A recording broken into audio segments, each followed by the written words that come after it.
Zakładanie liny na knadze to jedno z najważniejszych umiejętności, jakie powinien posiadać każdy załogant jachtu.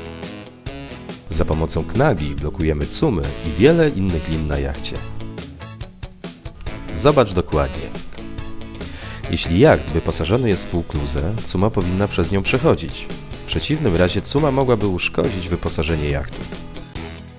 A teraz obłóż linę wokół knagi, potem po przekątnej, a na koniec zawijasz pętlę tak, by dwie dolne liny położyły się obok siebie równolegle i zaciskasz.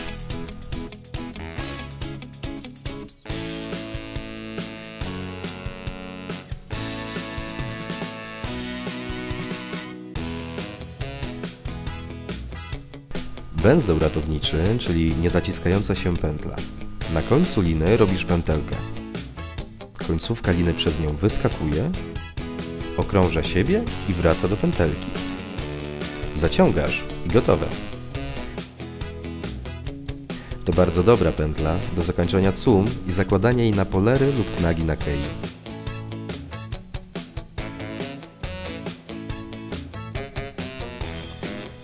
Wyblinka to pętla zaciskowa, najczęściej służąca do zawieszania odbijaczy na relingach.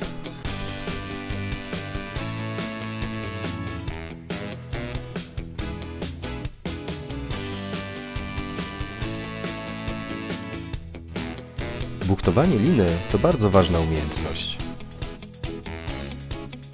Robiąc pętle jedna za drugą, zwróć uwagę, aby lina się nie skręcała i aby pętle były równe. Im dłuższa i grubsza lina, pętle powinny być większe.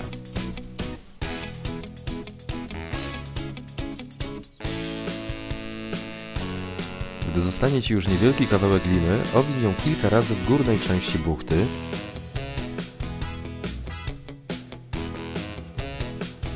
i przeciągnij ją przez powstały w ten sposób otwór.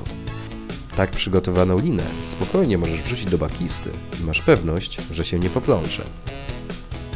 Węzeł płaski służy do łączenia lin o podobnej grubości. Zwijasz liny tak, jakbyś wiązał sznurowadło w bucie, a potem jeszcze raz robisz to samo. Jednak ważny jest kierunek.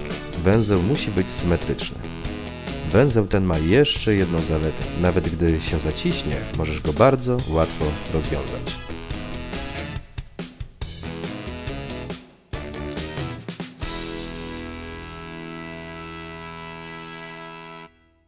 Podobał Ci się nasz film? Daj łapkę w górę i zasubskrybuj nasz kanał.